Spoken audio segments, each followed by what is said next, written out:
My name is Beth Contos. I'm president of the American Federation of Teachers, Massachusetts. I'm also a vice president of the North Shore Labor Council, which is part of the Massachusetts AFL-CIO, and I'm a board member on SAFE, and I'm really happy to be here to welcome you. SAFE is about 20 years old, 22 years old, and first put together a bunch of friends who were concerned about the coal plant. And then it formed into an organization. And it's, I'd say, stronger now than ever before because there's so much ahead. We still have a gas plant that is a smidgen better than a coal plant, but only a smidgen. And the good thing that's coming is the offshore wind marshalling plant site that's going to go in there. SAFE was participated with other, I don't want to give full credit to Bonnie, but certainly Bonnie, marshaled everybody together among the other 8 groups that got together and worked with the city, sometimes fought with the city about the community benefits agreement that does put aside a good deal of funding for things that matter to people who live in this community, including money for schools, money for vocational training, money for road care, I don't know, Bonnie, a lot of stuff in there, right? But it's important because our community will change because of what's gonna happen with offshore wind, and I certainly want it. I feel necessary, but those of us who live here, I live near here, my daughter lives here, but those of us who live in this community will be affected by things like added traffic and such things, right? So community benefits agreement is important and vital for this development to ensure that all of you continue to live in a community that you actually want to live in, right? So let me just see. SAFE has also been involved with getting a grant for a geothermal study around the downtown area, so you'll be hearing more about that in the future. SAFE centers all of its efforts around environmental justice and advocates for a just and equitable, sustainable future for Salem and the North Shore. It's far more than Salem, what SAFE is working for. And there's an opportunity to find out how to get involved and get on mailing lists and participate in things that we're doing. I want to give a shout out to Karen. You guys know Karen? She's Karen Khan is one of the founding members, and she would be here today, but she couldn't. Do you know why? Don't be too sad for her. She's in Hawaii. All right.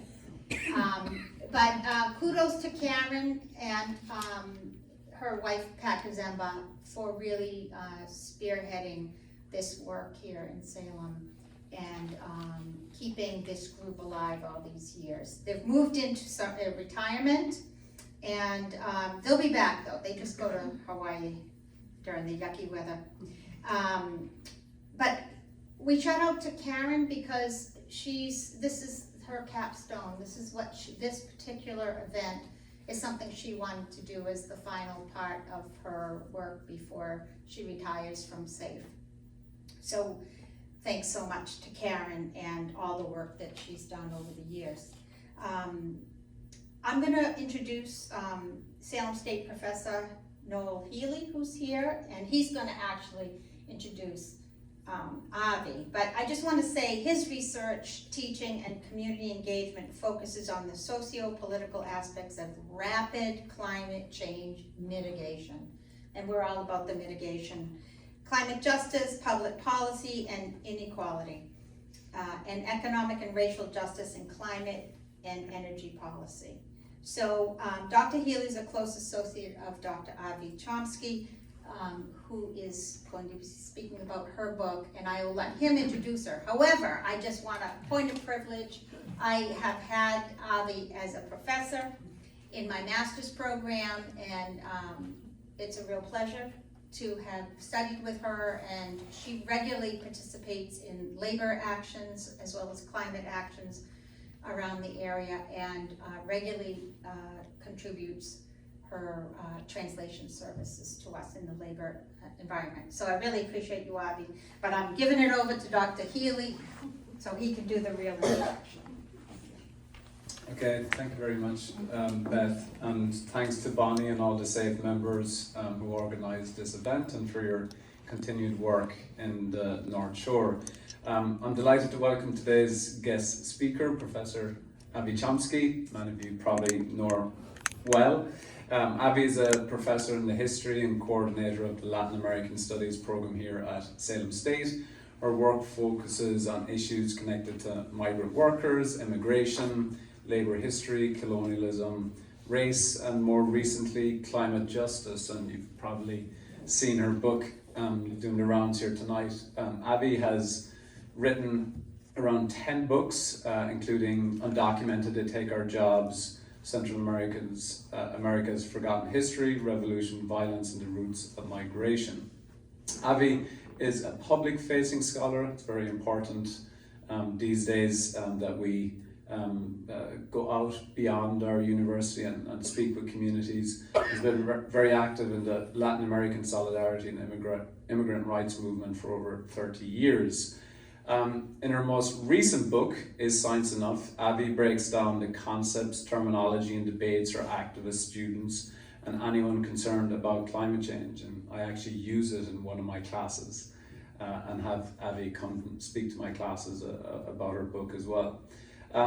She argues that science is not enough to change course. We need to put social, racial, and economic justice front and center and overhaul the global economy. So we'll speak for maybe 30 minutes or so, and then we'll open up for a few questions. So, to start off, we're at a critical point in human history where the profound urgency of the climate emergency confronts us with an undeniable force. Our world is witnessing an unprecedented rise in temperatures, signaling a red alert for humanity. Many of you probably already saw the news this week that the Earth just recorded its hottest March on record, the 10th month in a row to reach that feat. A paper that just came out in Nature Communications just last month really caught my eye, and I'm just going to read the first line here. Approximately 97%, 81%, and 71% of existing coal, conventional gas, and oil resources, respectively, need to remain unburned if we are to keep within a 1.5 degree target. So 97%, 81%, and 71% of existing coal, gas, and oil. So that's just a staggering, figure, and we're obviously way off those numbers. So if we want to meet our climate targets, we need to decrease global emissions from our current levels to zero by 2030 if we are to have a 66% chance of staying under 1.5 degrees. Yet the severity of our planetary fever is not met with proportionate actions and policies aimed at uprooting the fundamental causes of the climate crisis. So this is the context of our discussion tonight, and Avi's book really challenges to rethink not just about our energy strategies, but the very fabric of our societal and economic structures. So my first question, yesterday I interviewed Dr. Ben Franta, a litigation expert from University of Oxford, and he outlined how fossil fuel companies historically promoted fossil fuel gas, energy efficiency and offsets, and more recently hydrogen biofuels as solutions because they distract us from true solutions, i.e. cutting fossil fuel production. Could you expand on why you consider these solutions as potentially misleading and what pitfalls they present in our quest for genuine climate action? So in other words, how do you balance the roles of technology and systemic change in your vision for a sustainable future? Thank you so much. Thanks, Beth. Thanks, Noel. Thanks, Bonnie. Thanks, everyone, for coming. So clearly, you know, in some ways this is an unusual book for me to write because I'm a historian of Latin America and labor, and it seems to sort of depart from a lot of the work that I've done. But actually I feel like it's really central to the work that I've done, and some of the same questions and are behind this book as well. And one of the questions that always has motivated me as an activist and as a historian is, what are the causes and how are we misidentifying the causes? And when we talk about immigration, you know, I always talk about how, you know, Joe Biden said he was going to have a new approach to immigration, and he was going to look at the causes of migration, which were poverty, violence, and corruption. But he didn't ask what are the causes of the causes. What are the causes of poverty, violence, and corruption? And as a historian, of course, we think we can't change the outcomes if we don't understand the causes. And it was really some of the same questions that motivated my frustration with the mainstream dialogue about climate change and thinking about writing this book, because of course the cause of climate change is global emissions, and the emissions come from the burning of fossil fuels. But what's the cause of the burning of fossil fuels? If we don't think about why we're burning so much fossil fuels, it's going to be hard to talk. And then I definitely agree with you that it's, the way you framed it, that it's a diversion to think that we're going to find technological solutions that will either allow us to continue burning fossil fuels or that will allow us to continue consuming energy at the levels that we consume energy when we are rapidly careening into the climate emergency. So it's kind of like, you know, that scene in The Wizard of Oz where the little dog pulls down the curtain and then the guy says, pay no attention to that man behind the curtain. That's what I feel like a lot of our political debates are about. Like, let's not talk about what's really happening. Let's just talk about some diversionary tactic. So not only, so there's two pieces of that question. One is the ways that the fossil fuel companies have tried to convince us that actually we can continue burning fossil fuels because, well, natural gas is cleaner than coal. And so there'll be fewer emissions if we, you know, we'll lower our emissions if we switch from coal to natural gas. There'll still be a lot of emissions, even if they're fewer than before. Or technological fantasies like carbon capture. So yes, we're going to keep burning it, but we'll find a way to capture it all, and then we're going to use a lot of energy to dig holes in the ground and bury all the CO2 underground. And then what are we going to do with it? I don't know, but it'll be okay. It's kind of like the attitude towards nuclear energy as a solution. Like, yes, we can burn nuclear, we can use nuclear sources to create energy, without creating emissions in the production of energy. What do we do with the nuclear waste? Oh, well, we'll figure it out someday. Don't worry about it, because we're so brilliant. We'll always find a technological solution to everything. So that's one piece of the problem that the fossil fuel companies are using to get us, to distract us from actually stopping using fossil fuels. But the other piece of the argument, which is in a way more, well, both ways are devious, is the gross inequality in energy use around the world.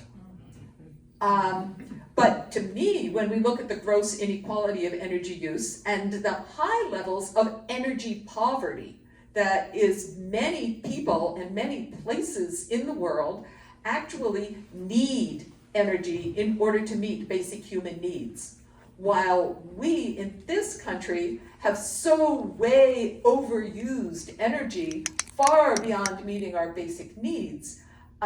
So we could refer to this as energy colonialism. That is, if you think about what some of us call the atmospheric commons, that is that the planet's atmosphere belongs to all of us on the planet, and we should share it equally. But instead, we, the United States in particular, and the other former colonial powers in general, the European countries, and what the the world powers, who are all current and former colonial powers as well, we have used up far more than our share of the atmospheric commons. So we're basically colonizing the atmosphere, extracting the rights to the atmosphere, taking them away from the poorer parts and peoples of the world who do not have access to the basic energy needs to be fulfilled. So we're stealing the atmosphere from the global majority by overusing it ourselves. Now, the solution of the fossil fuel companies to that problem is, oh, well, we need to produce more fossil fuel because that's the way to end poverty, because then everybody will have enough energy, rather than looking at the obvious problem that if everybody in the world consumed energy at the rate that we do, it would all be over already. That is, the planet cannot sustain this. So when I talk about global economic change rather than technological solutions, it's not because we don't need technology. Of course we need technology in all kinds of different areas of our lives. We need technology. But everybody on the planet has a right to the energy and technology that we all need, and nobody has the right to colonize the atmospheric commons away from others, which is what we are currently doing. And even with our most ambitious energy plans, they rely on continuing to do this. Okay, lot to chew on there. Relatedly, so the degrowth movement is something that you have written about in your book and something that you support. And this is being proposed as a radical departure from growth-centric economic models, so it goes against focusing on GDPs, that many argue have left us on the brink of ecological catastrophe. So I'd be interested if you could share your perspective on degrowth, maybe define it for the audience as well, and why you think it's an essential consideration for the broader climate discourse. And then, if possible, if you could respond to some criticisms of degrowth, so not everyone within the climate movement have bought into that as well. Okay. And I'm glad you said ecological catastrophe and not just climate catastrophe, because in fact, despite the urgency of the climate catastrophe, it's not the only ecological catastrophe that we are confronting right now. And I really recommend and rely a lot on the concept of a good life for all within planetary boundaries. If you look that up, you'll find it online, which is a really central component of degrowth economic thought. And I will define degrowth economic thought in just a minute, but I want to start by defining planetary boundaries and a good life for all. So a good life for all within planetary boundaries argues that the goal of the economy should not be just to grow, and this sort of trickle-down idea that if you let the rich get richer, it's going to trickle down to the poor because they'll, companies will hire more people and then they can produce more, and so that this concept of economic growth, which is so central to our capitalist domestic and global economy, is inherently environmentally unsustainable. That is, economic growth relies on increasing the chain of extraction, production, consumption, and waste. That's what economic growth is. Extraction, production, consumption, and waste. And in every step of that, there is environmental destruction going on, and there's also social inequality being created. There's exploitation not only of the natural world, but also of human beings. Extraction, production, consumption, and waste. And it's a colonial process as well. That is, most of the consumption is going on among a small portion of the world's population, including many of us in this room. And most of the extraction and waste and production are being suffered by other people. So this idea that economic growth brings well-being is really flawed. So the planetary boundaries concept posits an ecological ceiling. How much can we extract, produce, consume, and waste while not causing catastrophic damage to the planet we live on? And CO2 greenhouse gas emissions is only one of the things that they measure in terms of planetary boundaries. There's ocean acidification, there's biodiversity, there's deforestation, there's water resources. So that there's many different ways in which this vicious circle of extraction, production, consumption, and waste is the creation of toxic waste is surpassing the capacity of our planet to continue to sustain human life. So that's the ecological ceiling. We have to bring our extraction, production, consumption, and waste down so that we are below the ecological ceiling, not only in terms of greenhouse gas emissions, but in terms of the 9 planetary boundaries that they have identified. But the other component of it is the social floor. What are the basic human needs that everyone on this planet should have a right to?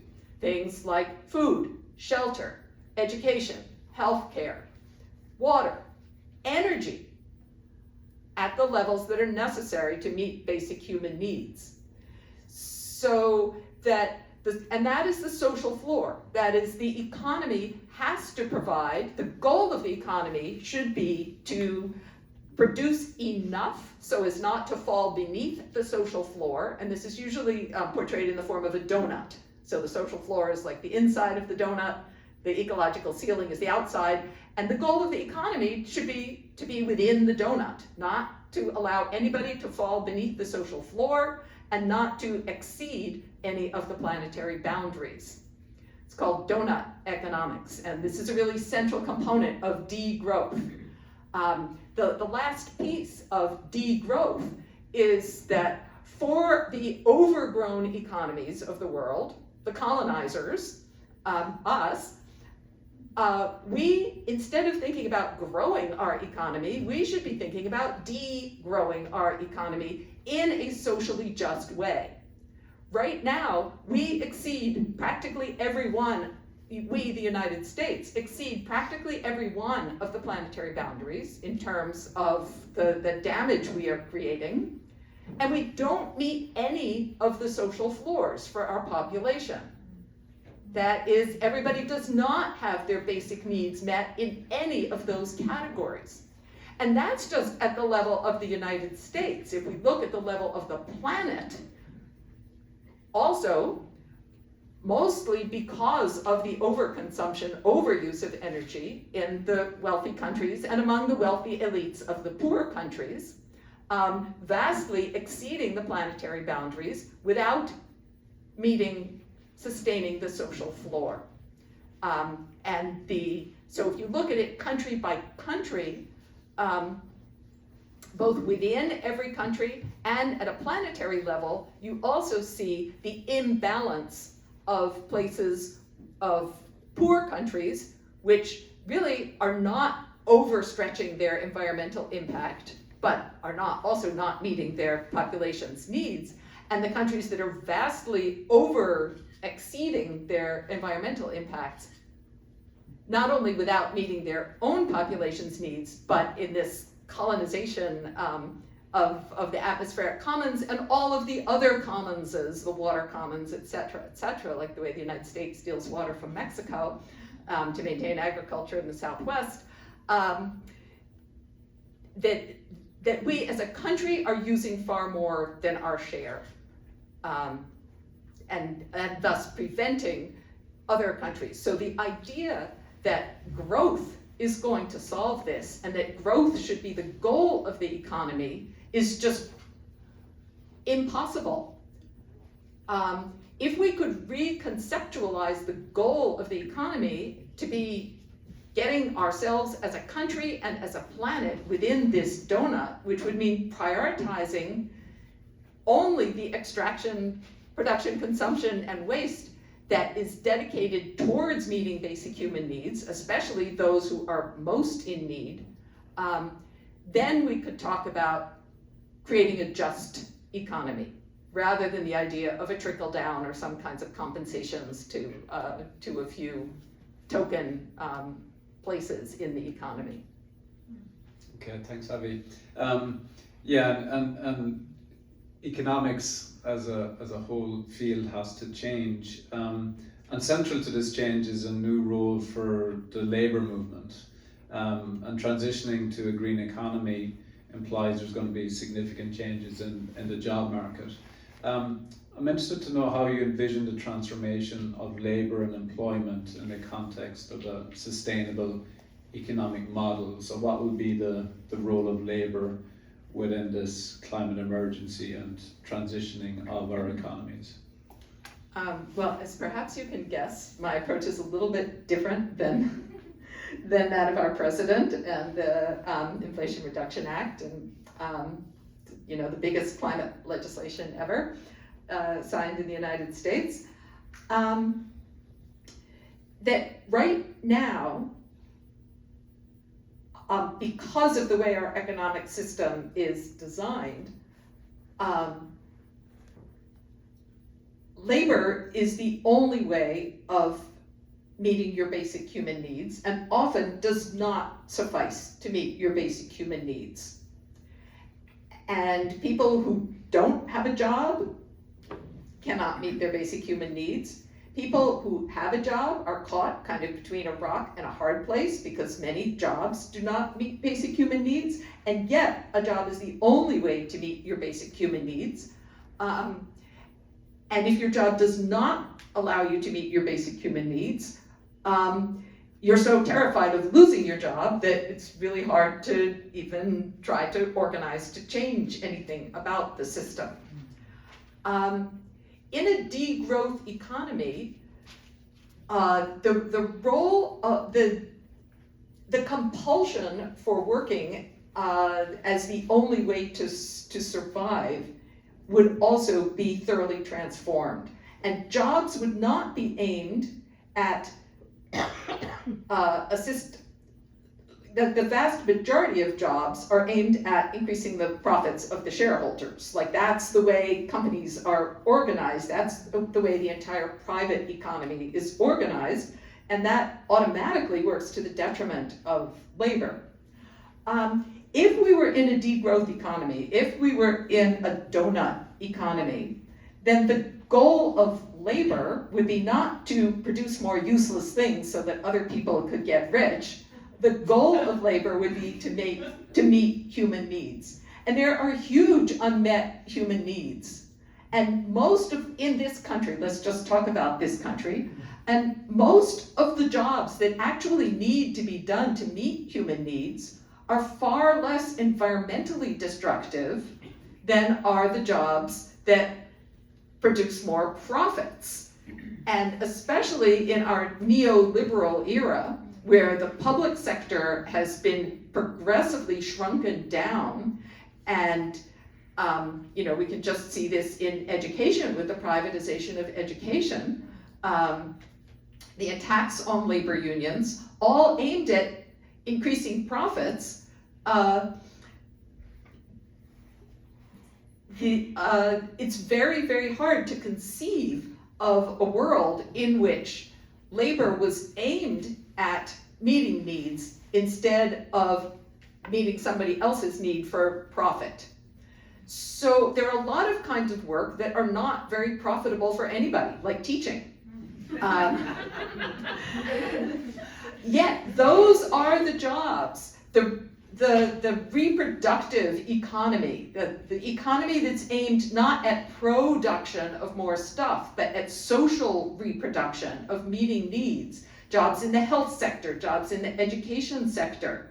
Of course, there needs to be production as well. But if the aim of production was not overproducing in order to create more profits, but producing what is truly necessary, say in the areas of agriculture and food production, where we're inundated with profitable junk food because that's how corporations make profits, of course we all need food, and the economy needs to produce food. But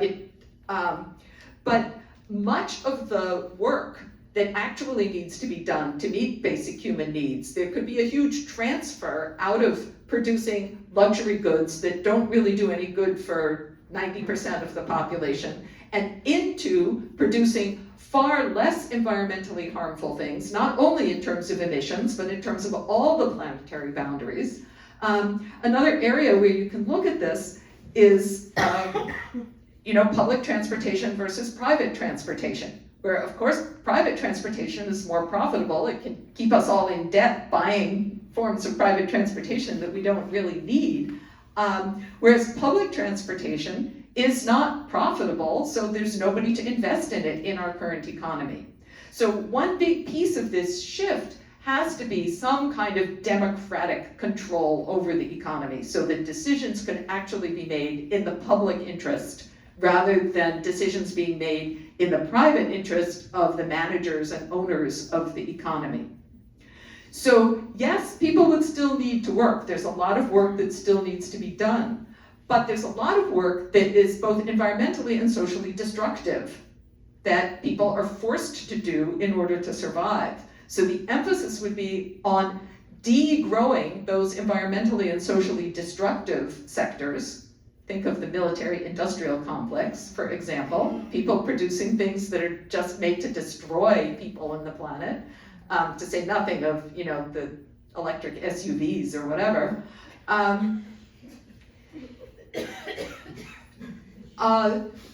Putting 2 extra teachers in every classroom would not be at all environmentally destructive.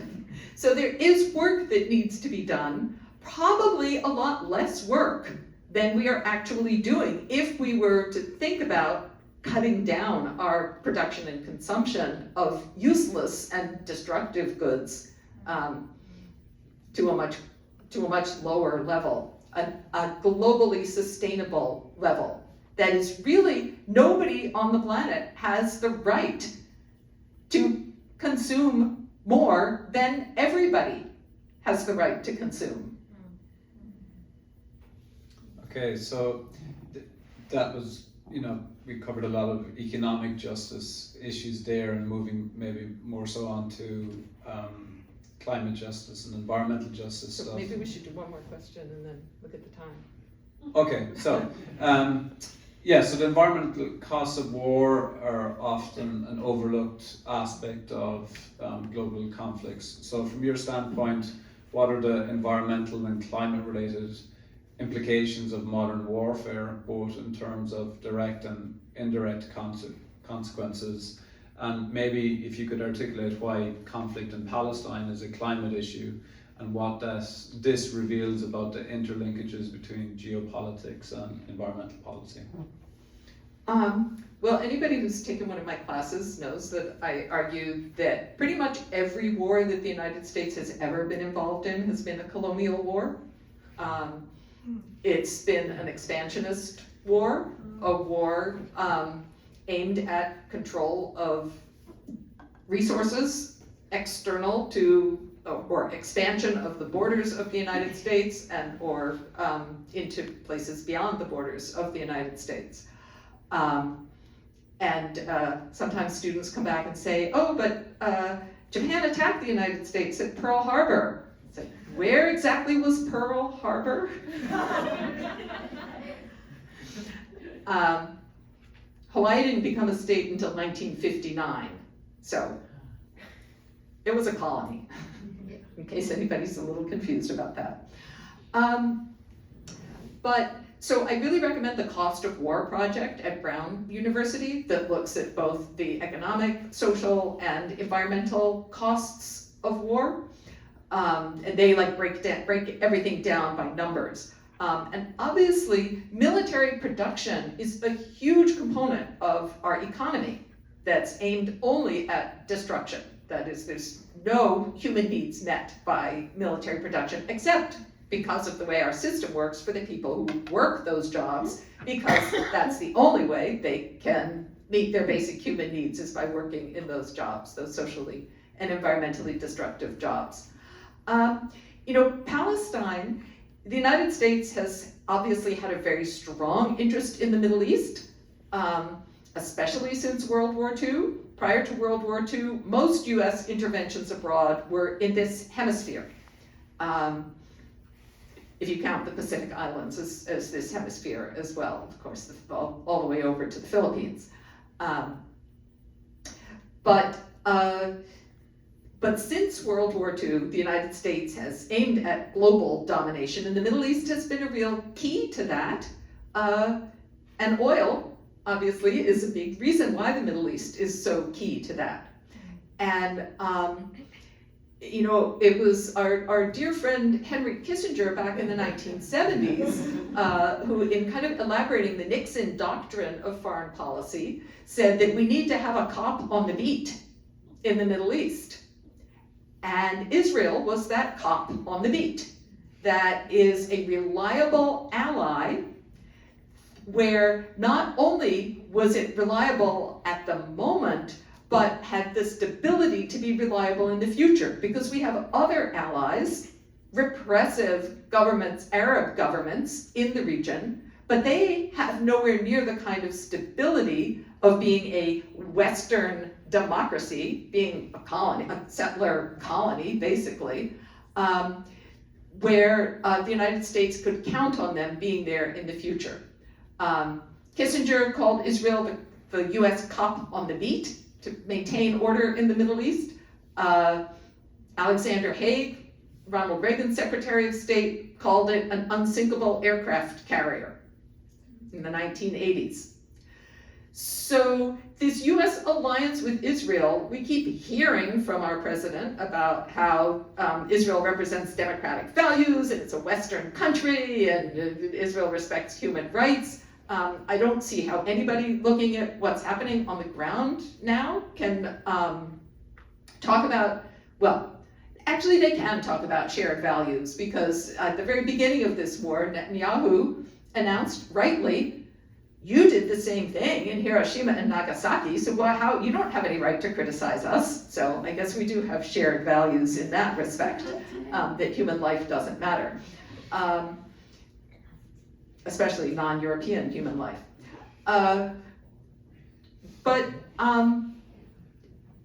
You know, the environmental, the human destruction in Gaza is obviously catastrophic, but the environmental destruction is also catastrophic. That is, there's still millions of people living in Gaza, and at some point they are going to be, we hope, returning to their homes or to rebuilding their homes, but the entire region has been turned into a wasteland, and the toxic waste that is produced by this destruction of everything there means that generations are going to be poisoned. Okay, I'll end there. Okay, thanks, Abby. So I guess we'll open up to questions now. So I can run around with the mic, I guess. Anyone would like to start off with a question? I'm sure. Yeah. And maybe you could just say your name. Hi, I'm Lily. I think that you touched a little bit on in the beginning on the idea of you know, these issues and these technologies that don't actually help but just cause more harm. And I was, you know, I think one of the biggest concerns with climate change is the cost of human life, especially as the climate crisis escalates. And I was wondering if you have an opinion on if there is ever sort of a point where the risks of things like geoengineering or nuclear energy ever are outweighed by the possible benefits if you're looking at a sort of escalated crisis situation.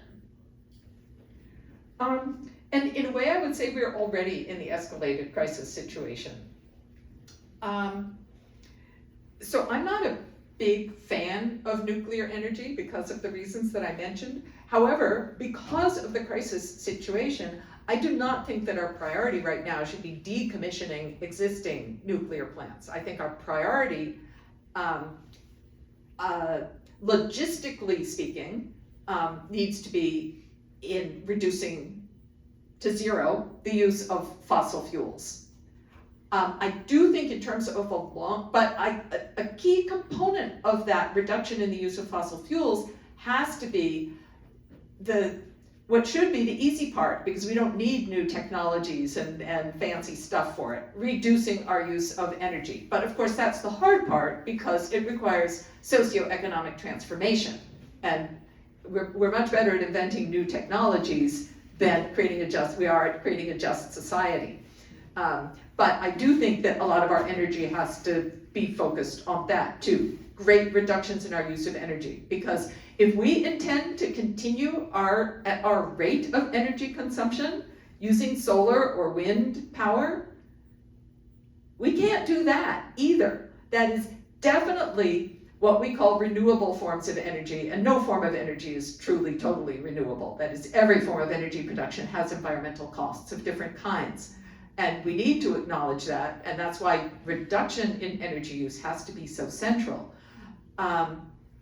But just in terms of steps, I would not personally argue for the production of more nuclear energy plants, but I also think that the decommissioning of existing nuclear plants has to be a long-term rather than a first priority project right now. Okay. The safe decommissioning of existing nuclear plants. What kind of social marketing could be used to bring people around to the concept of degrowth and basically minimalizing lifestyle in this country? So, some people have argued that framing it, that even the term degrowth, which was proposed as to try to be a direct challenge to the concept of economic growth. Or how did you just say it? Simplifying lifestyle? Social marketing. No. But that I don't think it should actually, you're going to get much traction. And I'm actually very surprised at how few people have even heard of degrowth, especially in this country. I think in Europe it's a little bit more not out in the public sphere than it is here.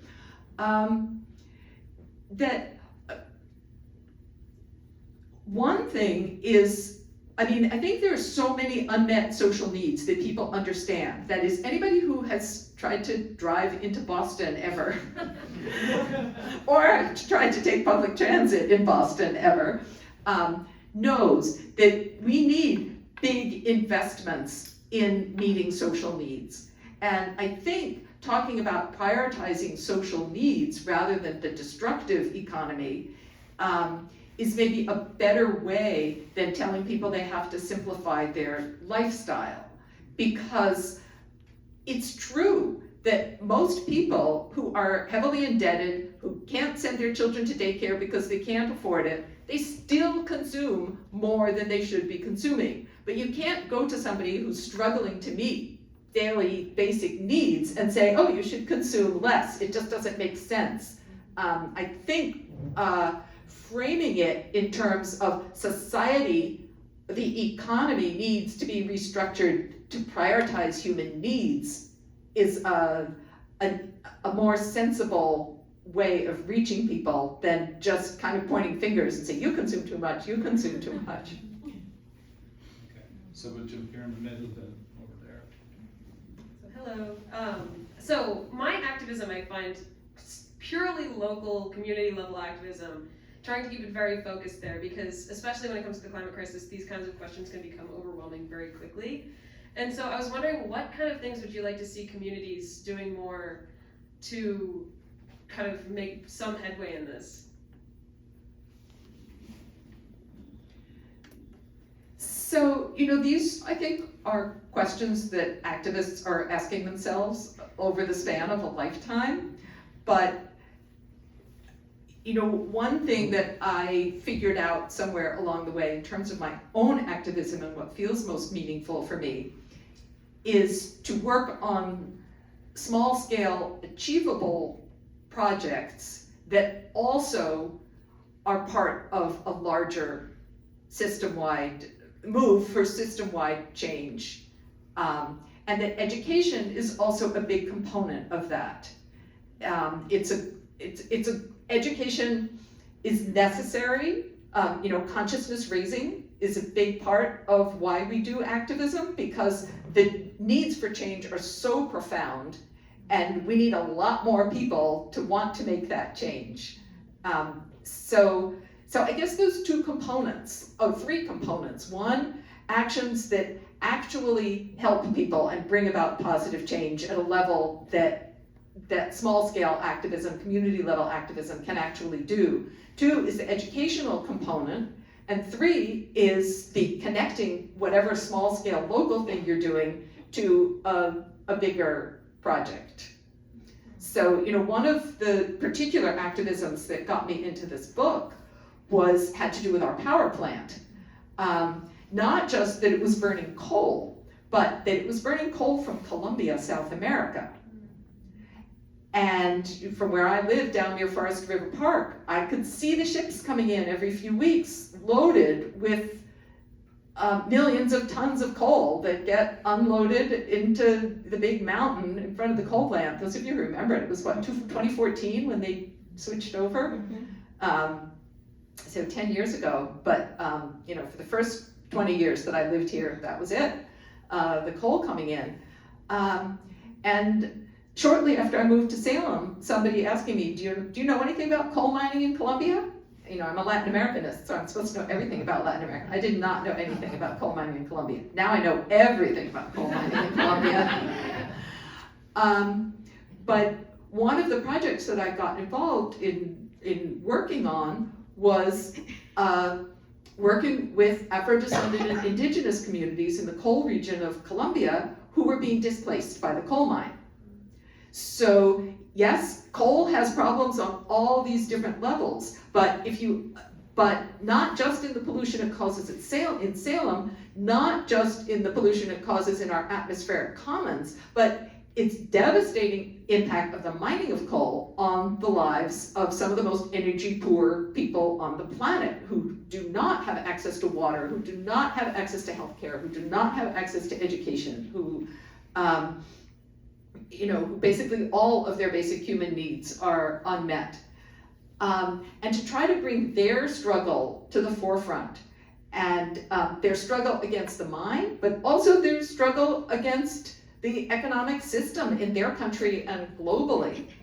So, and I talk about that a little bit in this book, I think. I've written a couple other books about it. Okay, we'll jump here to Professor Hayes, and then we'll jump down the back. Hi. Thanks, Avi. I'm really enjoying your talk. I was wondering what your thoughts were regarding the way we price goods, and academics and environmental NGOs have done life cycle analyses of products, and I envision someday, I don't know if it'll happen before I pass away, that you'll stand in a store and the label will have a carbon footprint, a water footprint, a garbage or waste footprint that would then be capturing the effect of use of that product on the environment and society. That's my question. So I do think that those life cycle assessments are really important, but I fear that relying on individual consumer choice to bring about the kind of change we need is not going to work. That is, I think the life cycle assessments need to be used not just to enable consumers to choose one product over another, but at the regulatory level. Like, what are we allowed to do? And perhaps one step of in between complete bans on certain destructive things is just to raise the price so much on those destructive things. But I don't think that a simple label, I think that actually encourages us to imagine that we can bring about social change at this completely individual level of just buying one thing rather than another. And I'm always struck at the extent to which people in the United States think of activism in terms of consumption, because we are not taught to to understand what kinds of activism we can actually do to bring about change. And so it turns into this sort of personal purification. Well, if I just do this, it doesn't matter if anybody knows what I'm doing, but as long as I only buy the right products, then I've solved the problem.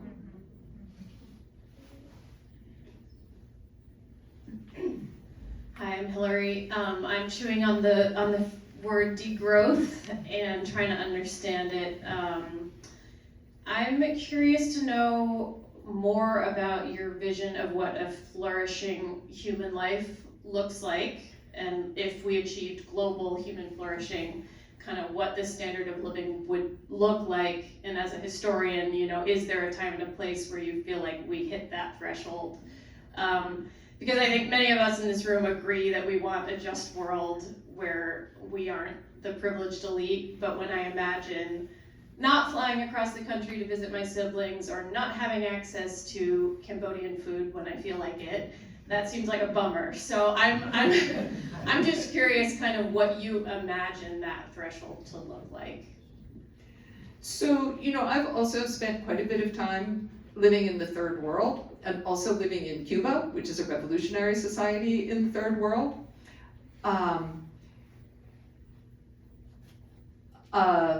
And I'm not really talking about Cuba today. I'm talking about Cuba when I because a lot of things have changed. But I was actually, my first significant time spent in Cuba was in 1994, 1995, which was at the absolute nadir of the economic crisis caused by the collapse of the socialist bloc, when there literally was barely enough food in the country for people to have enough to eat. And yet, because of the way the economy functioned, everybody had rice and beans. Nobody had what they wanted to eat, but everybody had rice and beans. And only children under the age of 7 had milk. Nobody else had milk. But it was really a lesson in how shared scarcity could be, like that the effects of the economic crisis in Cuba, and this is during the decade of the 1990s, which was the decade of structural adjustment, when governments throughout Latin America, heavily indebted governments, were being forced to cut back on subsidies, cut back on social services, and huge sectors of the population were not able to get the rice and beans that they needed to survive. To see economic suffering shared equally was a really miraculous thing to see. And I think there have been times in US history, during World War II, for example, where food was rationed. And there was a sort of shared sense of, and I'm not advocating war, obviously, but the people's capacity to have a shared sense that we want everybody to have enough, rather than we want to have everything that we want personally. So, what would life look like if we were within the donut? Maybe life, just one other piece of the way to look at it is, these measures of human happiness that have been done in the United States that look at, as prosperity, and I'm glad you used the word flourishing, because that's one that's used a lot in the degrowth literature, that flourishing doesn't mean always that you are necessarily consuming a lot, but that flourishing in the arts, in sports, in culture, in education, in music, and there's all kinds of fulfilling things that do not require high levels of consumption, access to nature, but that two different kinds of studies that have looked at human happiness. One is over time, that in the United States, there was kind of like a peak around the 1950s in people's level of satisfaction, and then it's been kind of going down since then, even as we're obviously consuming far more than we were in the 1950s. But also in terms of income, that is, if you raise people's income to a certain level, happiness and satisfaction with life increases, and then it starts going down again. And we've clearly gone over the cliff in both of those in terms of how we live here.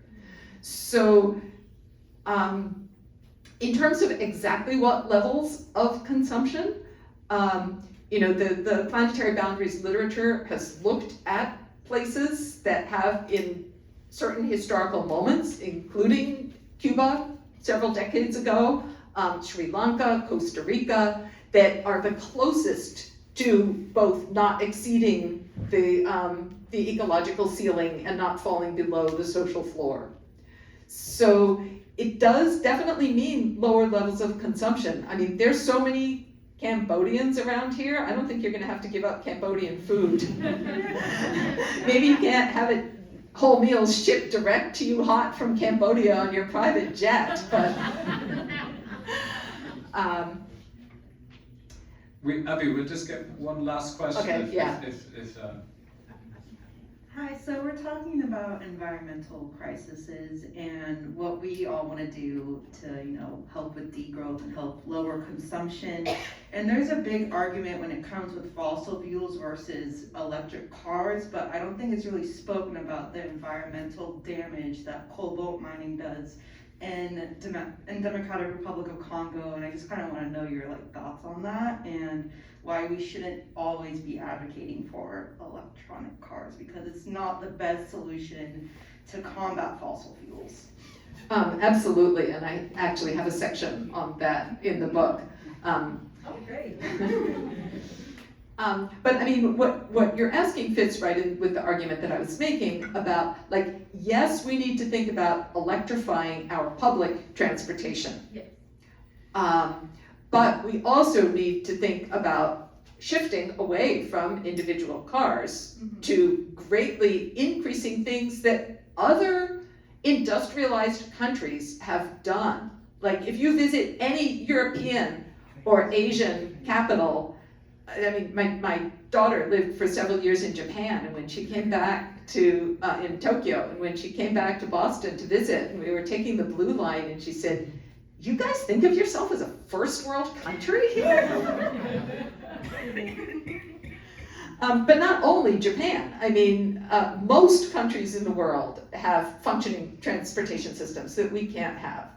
So, the entire way that our landscape has been laid out, especially over the last 50 years, has been car-centric. So there need to be more changes made. And can you go visit your relatives on the other side of the country? Maybe not several times a year, maybe not always by plane. Yes, we do need to reduce our use of cars, our use of air travel, but especially particular types of air travel. When I talk about the Inflation Reduction Act as being basically a gift from the public sector to the private sector, that's how I see it. Using public funds to increase the profits of automobile companies. And because of the way our economy is structured, it's seen as a gift to the working class because it creates jobs. But we need to, that's exactly what we need to completely rethink. So I mean, all forms of transportation have environmental costs. Even bicycles have environmental costs, right? You need to grease the chains, you need to produce the bicycles. But what we need to do is, pull everything way down to sustainable levels and still move around. Okay, thank you very much, Abby.